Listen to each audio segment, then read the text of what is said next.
How's it going out there, YouTube? My name is Jesse, and I am the curator for the Golden Age, and this is another... Lost Origins of the Golden Age. You could actually call this a lost hero. Why is this one different from the other ones? Because nobody asked for this video. Then why are you doing this one? Because his first appearance and his second appearance was 70 years apart. 70 years? What were they waiting for? I'll be perfectly honest, I think Marvel forgot that they had him. It's not unlike Marvel Comics to bring back Golden Age characters to have a part into a story, or retelling stories that took place in the Golden Age, like with the Invader comic books or the miniseries The 12. But I will be perfectly honest, this character wasn't really all that compelling, and I think Marvel comic books forgot that they had him. But in 2009, they did something called the Marvel Project, where there was an 8-part miniseries where they retold a number of Golden Age stories. Now, we know which ones that they focused on, the ones that were more popular from Timely, but the Phantom Bullet did make a mention. He actually gets killed in this comic, and that's kind of the jumping off point for the Angel to get involved in the story, along with Captain America, Human Torch, the ones that would make up the Invaders. Now, I don't know if the Angel had a lot of interactions with the Invaders, but his inclusion in the story isn't too bad. It's basically just a retelling of Golden Age stories with a 2009 twist. So let's briefly cover his appearance in the Marvel Project, and then we'll get to his first appearance, and then you can probably see why Marvel forgot about him for 70 years. He's actually not the only character from the Golden Age who's well, there's a number of characters I found who've never made another appearance because they just weren't that compelling. He was one of them, and if it wasn't for them retelling the Golden Age stories, he'd probably just be a one-and-done hero. So let's briefly cover the Marvel Project, and then you'll see his origin story.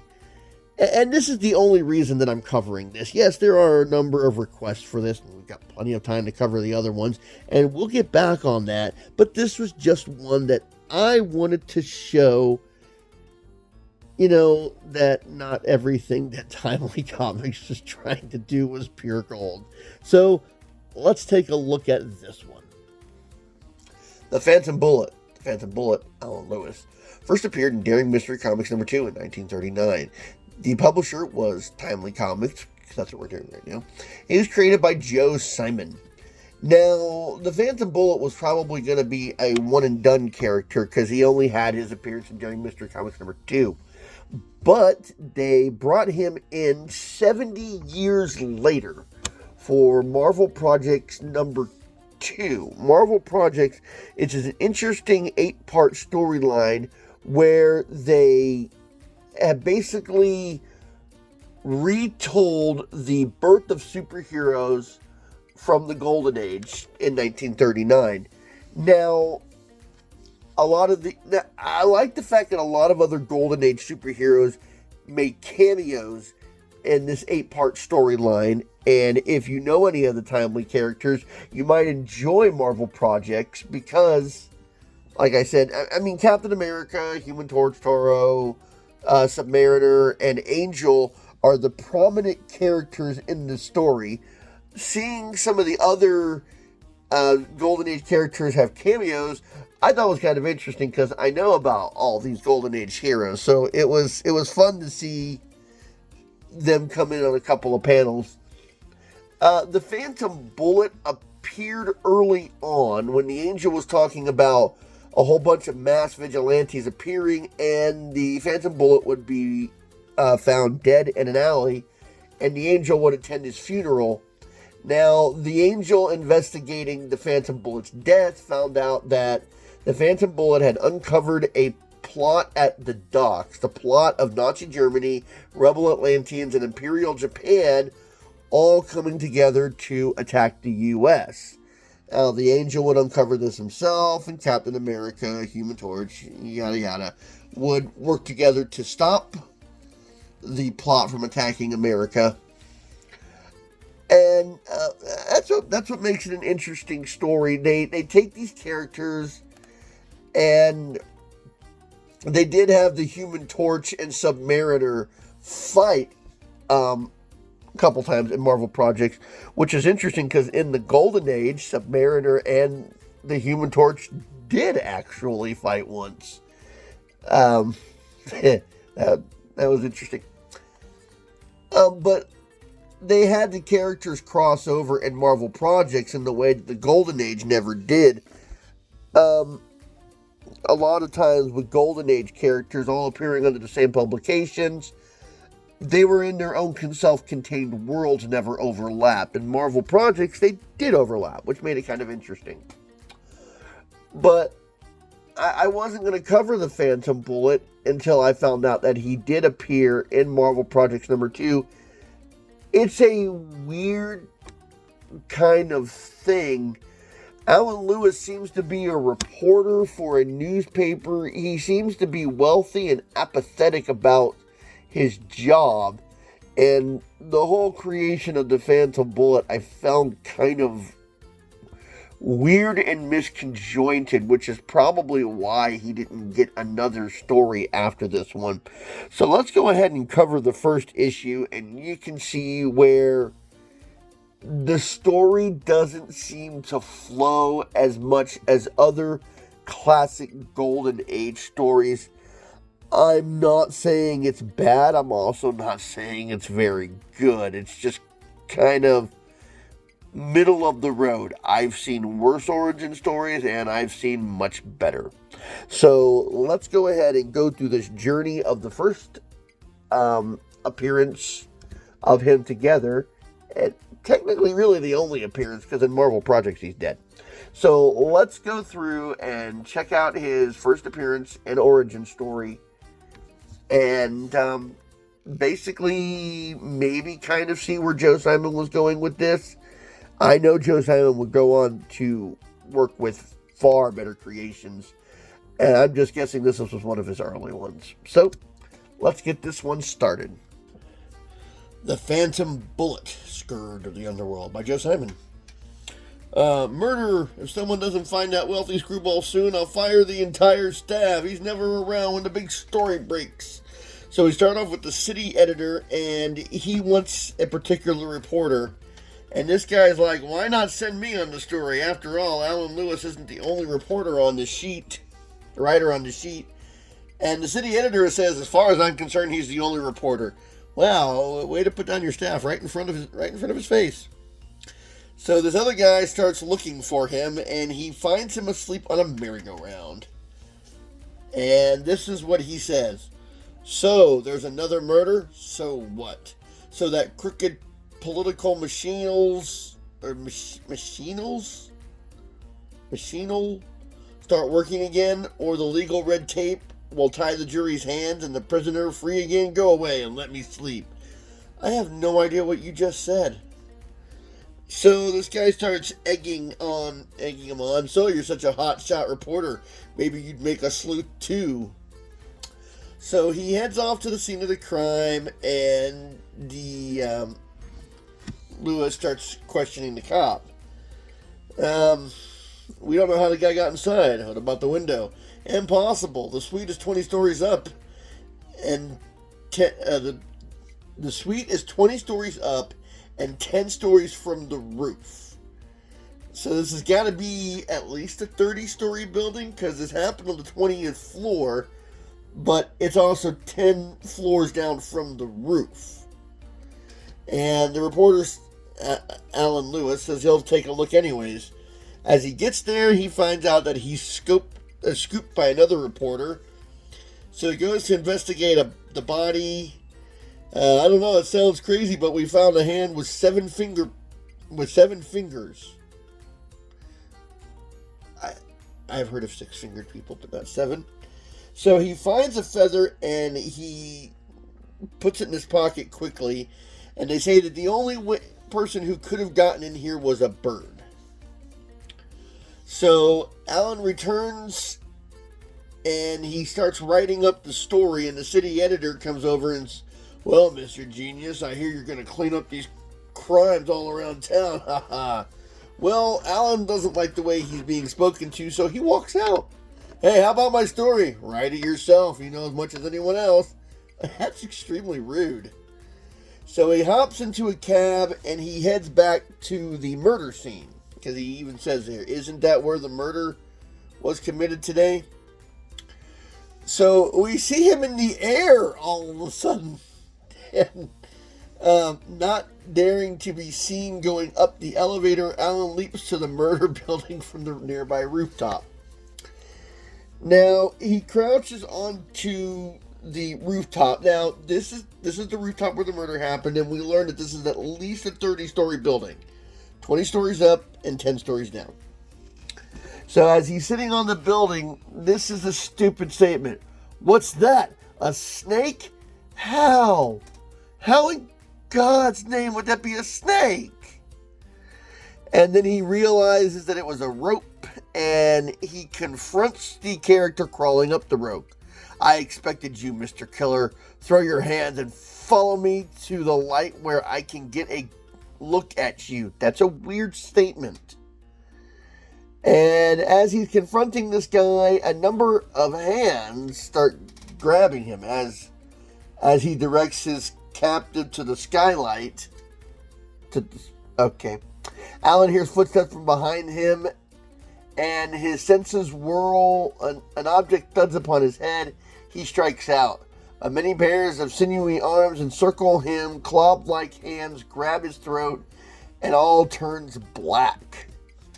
Now, I don't know why they didn't kill him. They killed the other person. So he wakes up and he has a throbbing headache, and he goes back to the paper, I guess, and the editor thinks that he's drunk. And he says he's drunk again. You're getting to be too much of a problem around here. From now on, you're only going to do small stories. Here's a story that I'm sure you won't sip up. Or do the story without a sip up.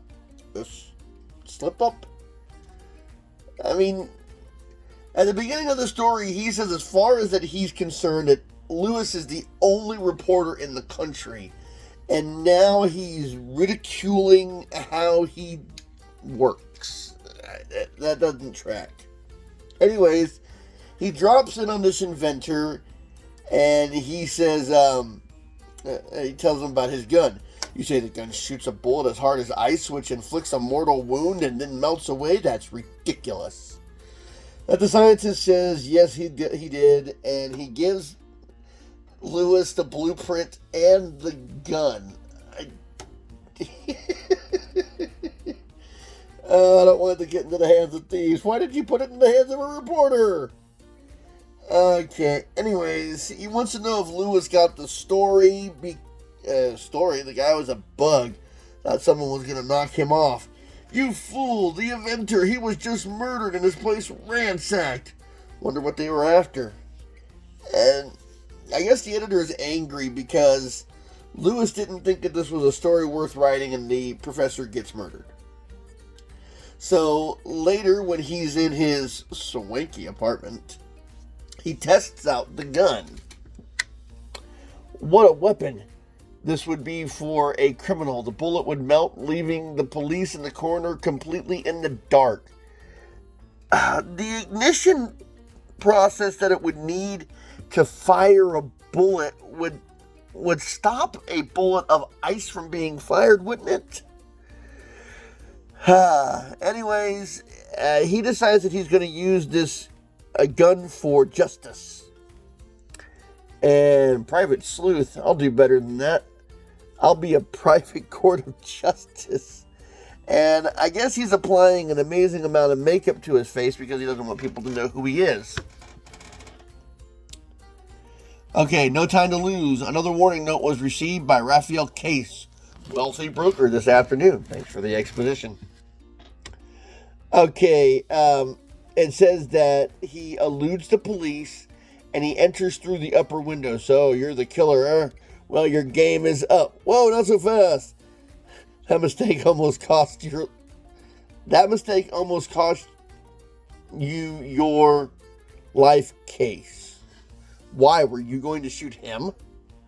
Here, I'm here to help you. Tell me what you know and I'll be able to save your money and your life. Somehow I believe you. Okay, this guy that you've never seen before, dressed in a costume, enters your window. He got a gun on his hip. He wrestles you to the ground, knocks you down. Somehow I trust you. Okay. So he has the conversation about the note that he received, and that these people want all this money so they can start a new government. And the Phantom Bullet decides to stake out the window and hides, and this man comes through the window, which seemed to be the same guy who entered the rooftop. And the Phantom Bullet is there and pulls out a gun on him. Again, this guy whistles, and all these arms that came up last time start popping out of nowhere again. Let's see. With supreme effort, he lets off a shot. And I guess it hits the intruder.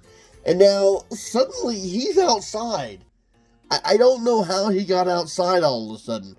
Birdman, I wonder. No human can travel like that. The strange picker picks up the money package and vanishes into the trees. You were just in an office. How are you suddenly outside amongst the trees? This won't be the only continuity error. So, just then the police arrive and the Phantom Bullet is nowhere around. He's been shot by that Phantom. Phantom, are you sure? You feel alright?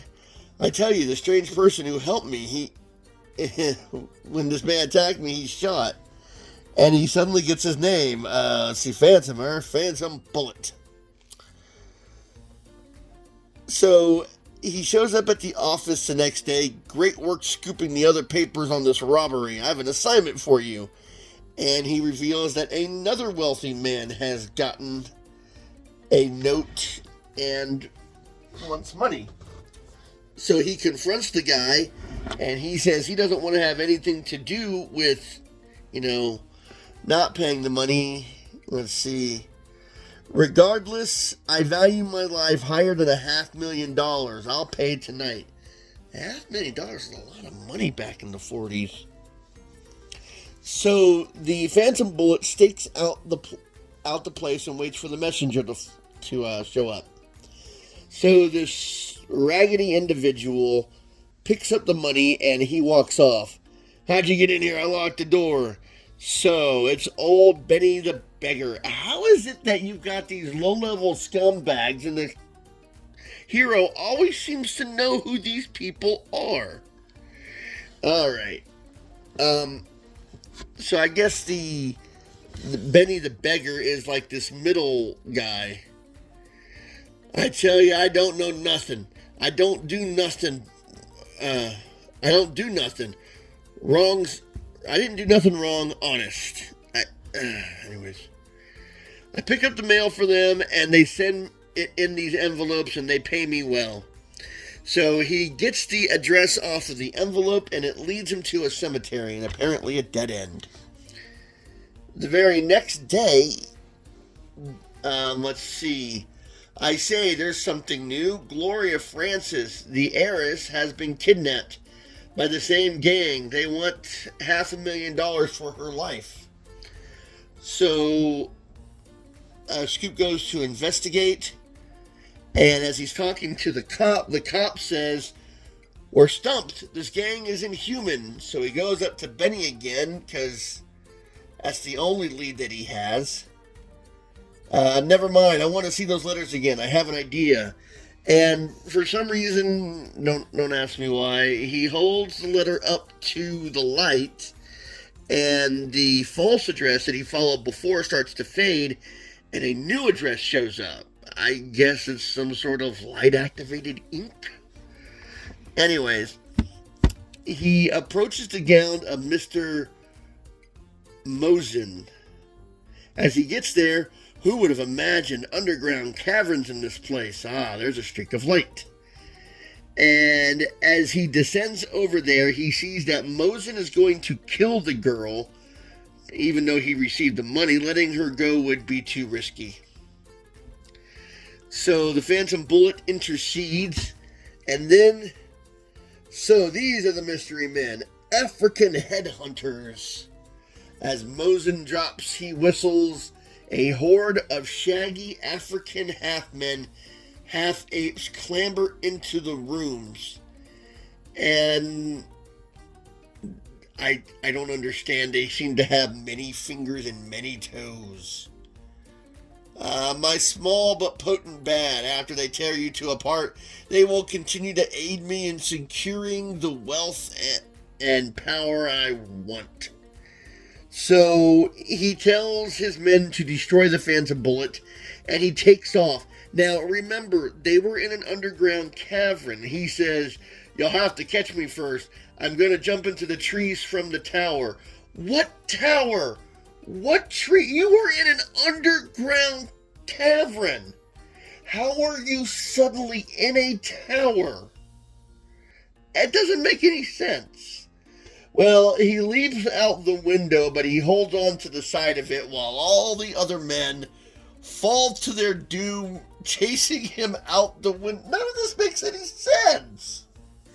Stop, you fools, stop. There are no trees. There are no trees there. Too late. They all dash to death. I'll kill him myself. Where were you? I mean, he went into an underground cavern, and the next thing we know, he's high up in a tower. There's obviously the moon, so he's not underground anymore. I don't understand where this tower came from. I'll kill him myself. Turn around, it'd be easier. And the very last page, I guess the Phantom Bullet stopped Mosin, I guess, who, when we first saw him, he appeared to be white, and now he appears to be gray. Great work on that scoop, Lewis. Beats me how you got the story. Say, the police are trying to find this Phantom person for questioning. All they found on the body was a wound, but no bullet. See what you can get on the Phantom Bullet. Some other time, Chief.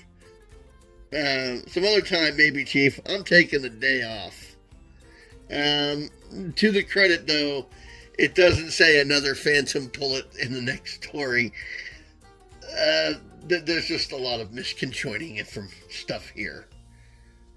Like I said, not the best, but not the worst. I hope you enjoyed this story. I hope you liked this. I know it wasn't one that was requested, but it was one that was kind of, sitting up in here and wanted to just... Sometimes when you get it out there, you stop thinking about it. Okay, I do have a number of requests. I'm really excited to get into those because some of these were actually going to be heroes I was thinking about doing in the first place. One of them I wasn't. But if there are some timely characters that you would like to see that you either don't know very well or would just like a recap of, we've still got plenty of time ahead. We're doing this all the way through the month of June. So if you have a character you want to see, go ahead and let me know in the comment section and we'll put him on the list. So until then, I'll be seeing you.